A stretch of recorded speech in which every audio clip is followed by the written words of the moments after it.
Okay, so what's your story, Maureen? Well, it's about glass sculpture. Glass sculpture. Yeah. Di ba yun yung iniinuman ng tubig? No, it's a work of art. Kaysa mo ginagamit yung wood or brass, ginagamit mo yung glass. In-interview ko si Ramon Orlina. He's a famous glass sculptor. Tapos pinakita niya sa akin mga ginawa niya. Maureen, pinakita ba sa'yo kung paano ginawa yung glass sculptures? Yeah, pinakita niya sa akin. Ang gagaling nga eh.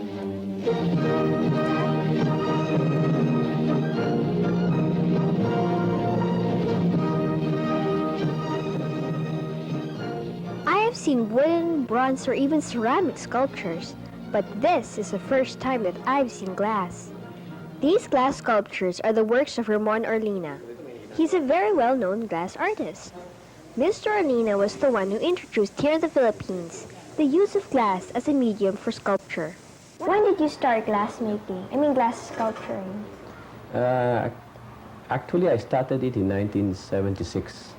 That's a long time ago. Yes, it's a long time ago, and I am happy that I was able to develop my art. No. Also, I've been entering competitions abroad, and I've been accepted, and just to be, it's quite how do you call it? Satisfying, that my works of art, in the medium of glass can compete with other mediums, like bronze or marble, in the same category of sculpture.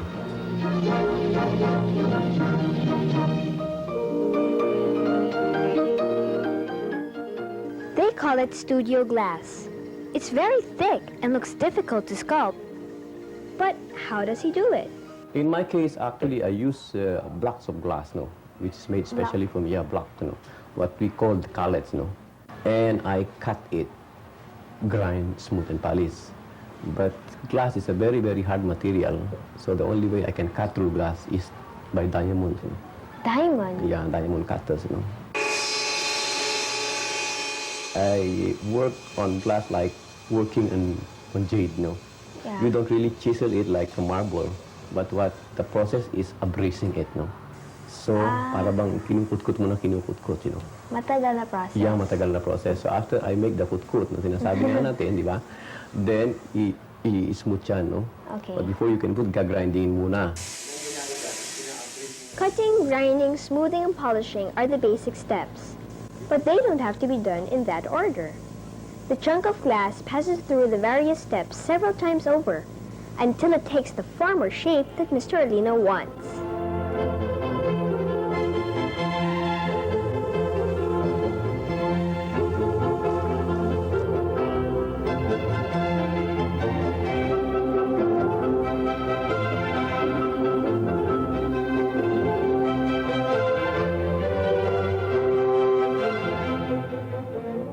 You cannot work on glass if you don't know the material.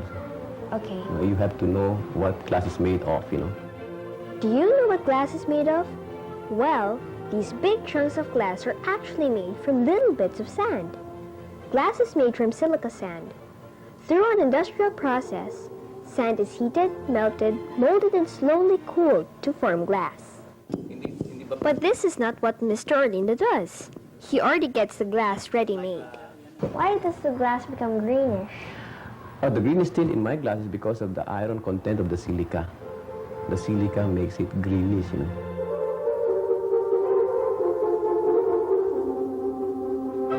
Not all of these sculptures are green. There are some sculptures that are black. It's because the glass is so thick that no light can pass through it. As we learned in our art class, the absence of light makes it black. Well, it's quite different from Mr. Orlina's usual sculptures, but the beauty is still there. How do you know what to sculpt? Actually, I start with something like this, I look at the glass. No drawings, no studies. Look at it, concentrate, then I work on it, I cut it, So direct, So the conception and execution is at the same time.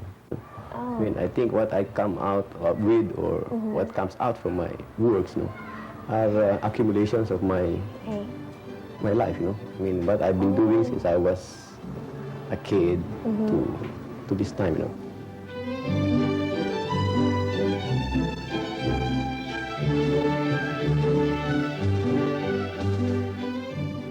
Most of his works are in abstract forms, but he also carves human figures. It's a little difficult to understand their names, though. I surely don't know what tricetrix, volume, or gagampan mean. All I can say is that it's not very difficult to like his works. My favorite is the Madonna and Child. Mother and child? Yeah. Ay, oo nga, no? I find his works very attractive. They seem to me like large, brilliant gems.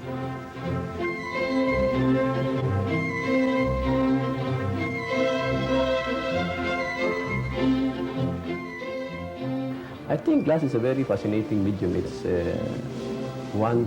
has transparency. You know?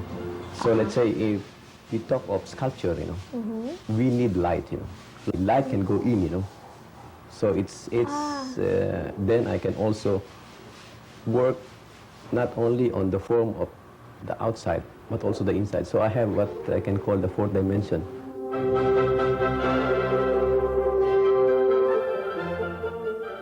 So light plays a very important role in glass sculptures. Each piece, then, reflects, transmits, or traps light into it. That's what makes them very extraordinary.